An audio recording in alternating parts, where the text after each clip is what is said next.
Thank you all for being here to help us celebrate the publication of See Me for Who I Am. I have a good friend of mine, his name's Brian Kastner. He's a Iraq war vet and an author, and he wrote the foreword for our book. And I'm David Kreisinger. I graduated from the University of Wisconsin-Stevens Point. That's where I did my undergrad. And they have this program called the First Year Seminar Program that's designed for new students. Well, let's just say that the veterans that were taking those courses weren't doing very well because they weren't geared for veterans, they were geared for 18-year-olds who were leaving home for the first time. And the rates of student veterans leaving university after a semester or two are way too high. So we got in this discussion about what could a veteran transition course look like. I'm a trained historian, so I always looked at history as a way to sort of gain perspective about where you are and where you're going. And I thought that could be helpful to the students to see the history of veterans coming home from war, how many similarities there were between them and past generations, how past generations dealt with certain things either poorly or well, and that would give them a little bit of perspective that they're not alone, that past generations have gone through the same experiences. So she can read her story. My name's Tegan Griffith. When I first heard of Dave's class, I was excited that it was a civilian that was leading the class, and he had such a passion to learn about the student vets and other vets around him.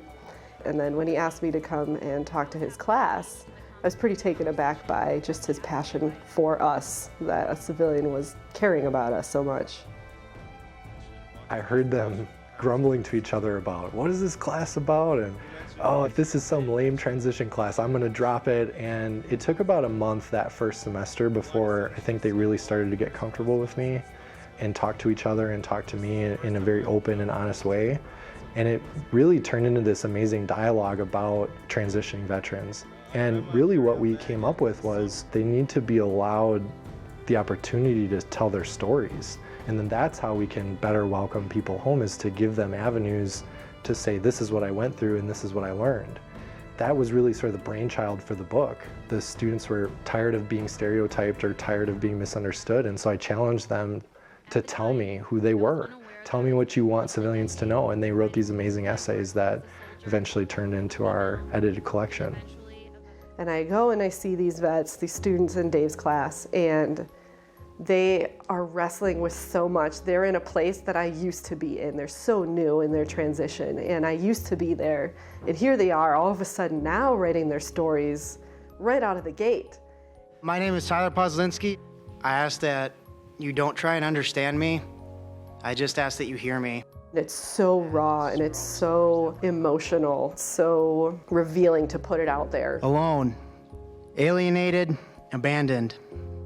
Your eyes scan the battlefield. You feel like you have all these things to say and all these things that are in your head, and once you start writing or typing, whatever it is, getting it outside of you, you feel this immense sense of just a pressure release valve.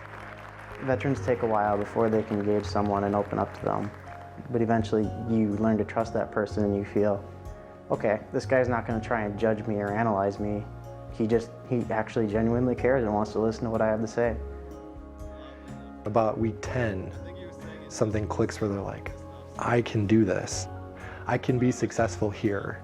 And you can see it. I mean, their whole demeanor changes after they realize that. Their facial expressions change. They laugh more, they talk more, they interact with each other more. My friends, like the day we got published, I had had a few beers and I bragged to them. I was like, oh, I'm a published author. And they said right back to me, oh, is that supposed to impress me? And I just thought about it, I was like, that's fair.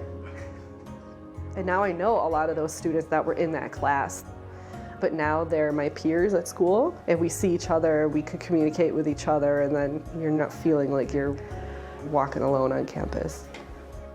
But there just aren't a lot of universities who are doing what I'm doing.